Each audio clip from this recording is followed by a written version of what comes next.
So the next person that we have here on stage, we're welcoming our platinum sponsor to the stage, Julie Amey, Vice President of Finance at Qatar Shell.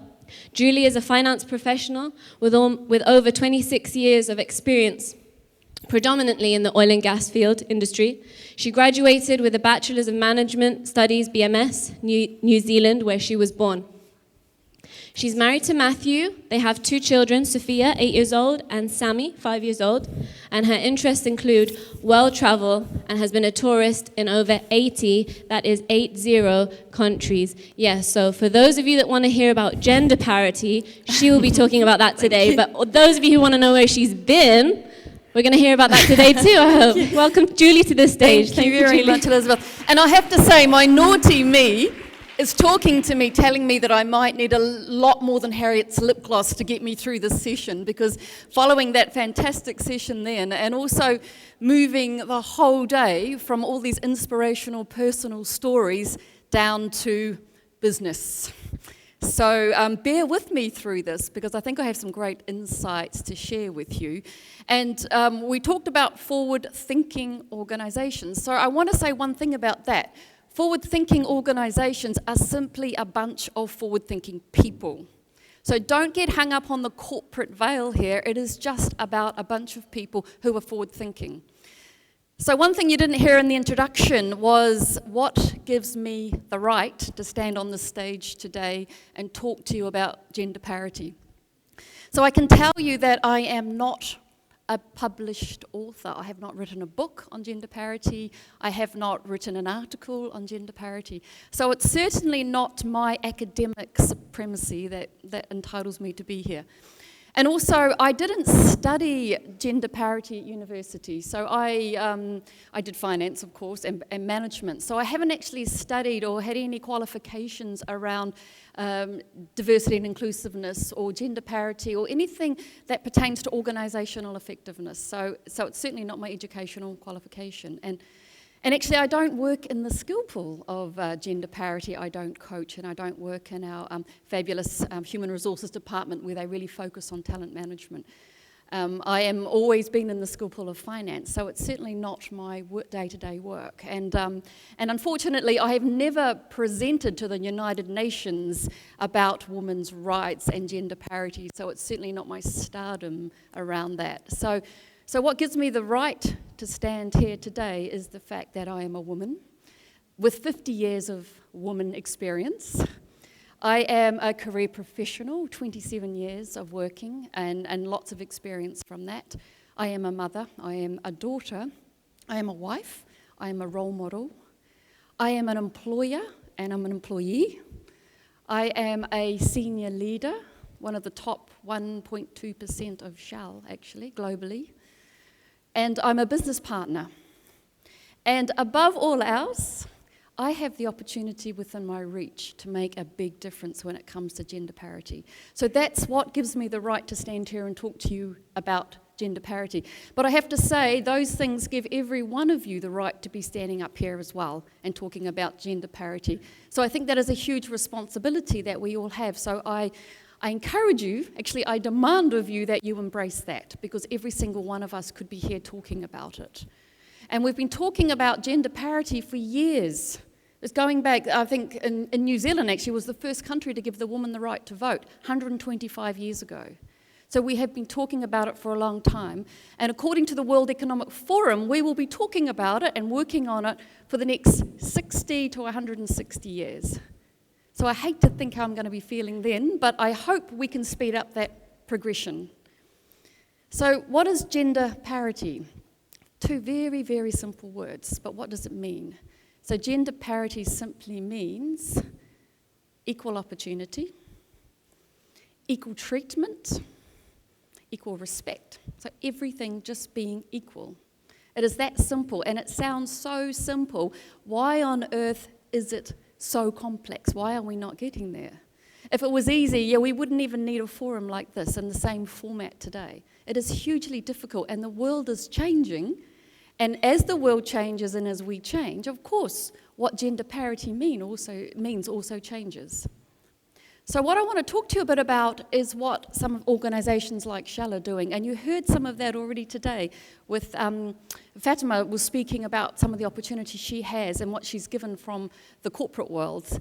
But I want to talk to you really about two key things. And it comes down to structure and then enabling some structure. So when I talk about structure, the first thing I'm talking about here is some foundations. So at Shell, of course, like many companies, we have some foundations. And foundations are your policies and procedures and your recruitment. It is the structure you put around your network, your supporting network. And it's actually the leadership programs that you have in place. So in Shell, we have recruitment policies which will say that you will have a woman on your shortlist. And if it takes you twice or 3 times as long to recruit because of that, then you deal with that. That is an expectation that you set. We have policies around, we've heard about flexible working. We've got policies around maternity and paternity leave, escort leave, the clothes that you wear, PPE. So Fatima talked about, having clothes or overalls for site, which actually fit women. We have all of this in place. And we have structured formal networks. We have in Shell globally, we have over 35 women's networks in the world. We have a huge women's network here. And I just want to say that the women's network is not for women, it's for everybody. But it is run by women, but it is for everybody. And we have learning sessions. And Shell globally has 3 dedicated leadership programs just for women.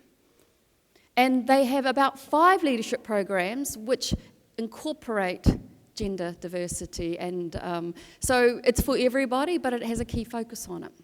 So what the structure does, it gives you a tone. It gives you a culture that you're trying to build. It sets expectations, and if you don't like those expectations, then you should work for another company, actually. Because what we're trying to do is we're trying to change how we operate as an organisation and the culture that we set. And let's face it, in a perfect world where gender parity is part of your leadership and it's part of your organisation, you don't need these structures because it just happens. But we don't live in a perfect world, so we do need to do that. So let me share with you a couple of problems that we have with this kind of structure. So when you have a structure around policies and procedures and requirements and you will comply and you will do these things, what actually ends up happening is that people get complacent about why you're doing what you're doing. So policies and procedures and structure do not necessarily build understanding behind the intent.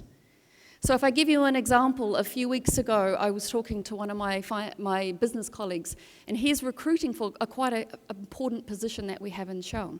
So I was asking him how the recruitment's going, and he said it's taking longer than he thought, because he's struggling to find a woman. So he opened up the door for me to ask him this question, and only I can ask this question, only a woman can ask this question probably, but why do you want to recruit a woman?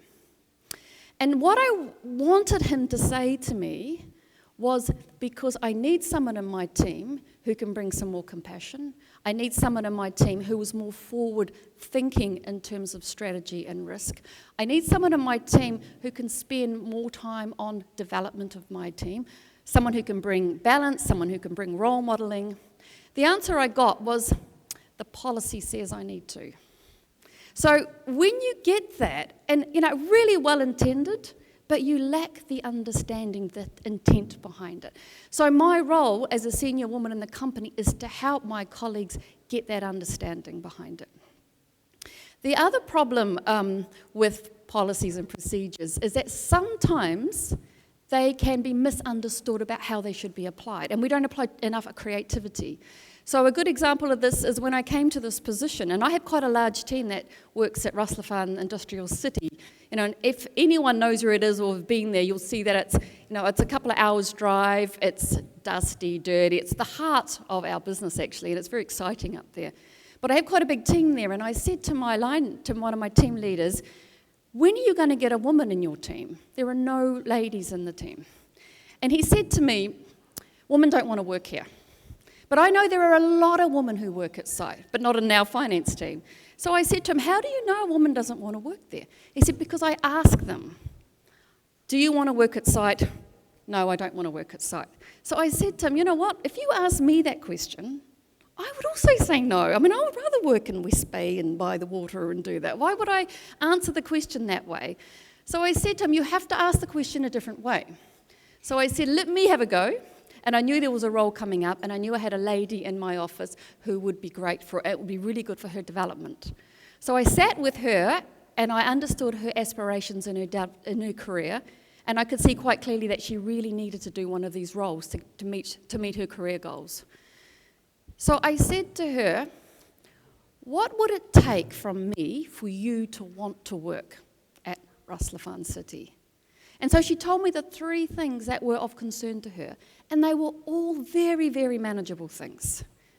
So today she is working there, she is loving it, she is doing incredibly well, and she is role modelling out there.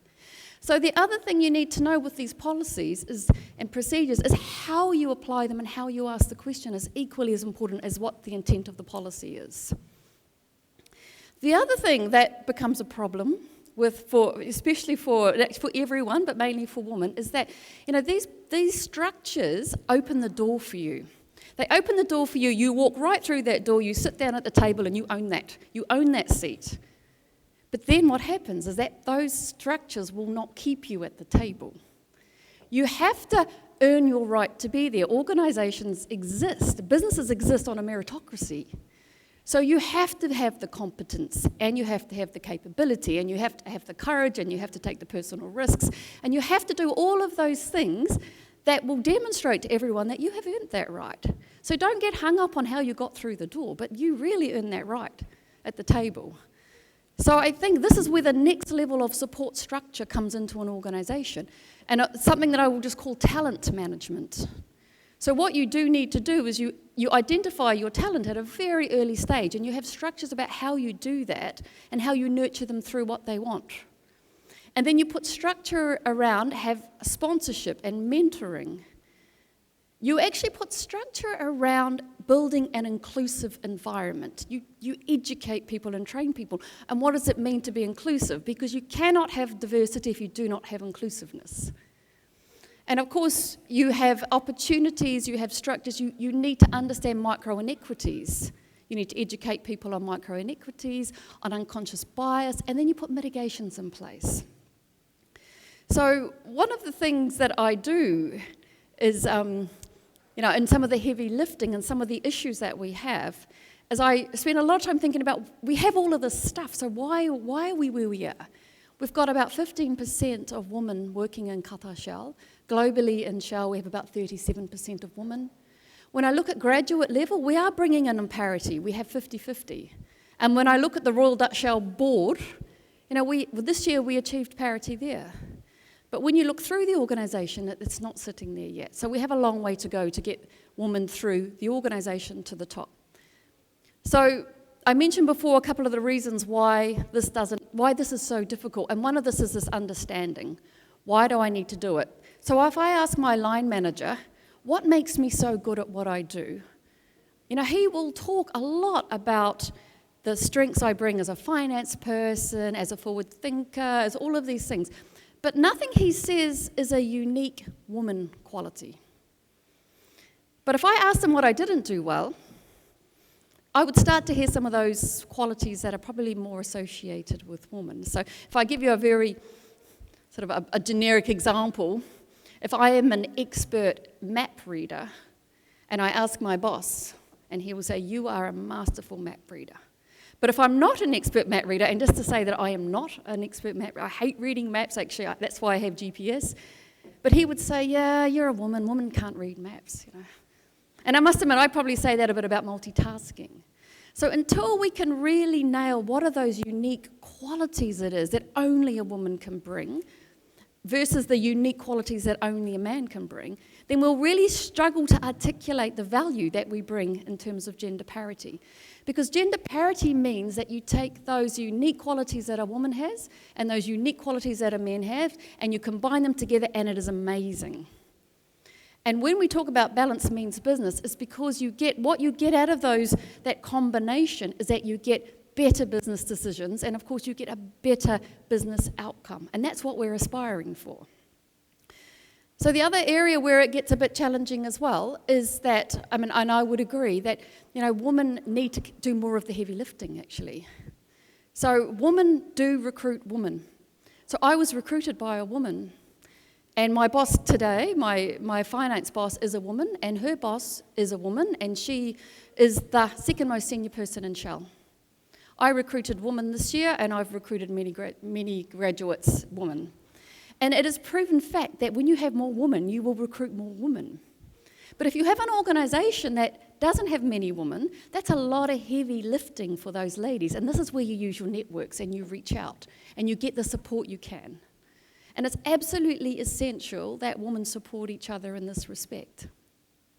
So some of the heavy lifting that we do as women is we hold the mirror up. So when we see gender inequities, when we see subconscious or unconscious biases, we hold the mirror up and we show people, hey, this is our gender thing. Don't get pulled into that trap. So we highlight all of these things. And I think at the end of the day, we have a huge responsibility here. But it is one that I think we are very good at. We have a lot of passion for. So I see my time is up. So we're going to go into a bit of Q&A. But one thing I would say to you is that, we talk a little bit about men and women. We talk a little about when would we have gender parity. And I can tell you, if you look at the World Economic Forum, that gender parity gap is worth 12 billion or something, huge number. But for me, it's very, very simple. And I would say, my view is that we've reached gender parity when this room has gender parity, actually, because this forum is not for women, it's about women, and it's not about balance means business, it means balance is business. So the dialogue continues, but it is a dialogue that we have together, in the same way we have a dialogue about other things that impact everybody in the world together. So that's what we have time for, so thank you very much for listening. Any questions?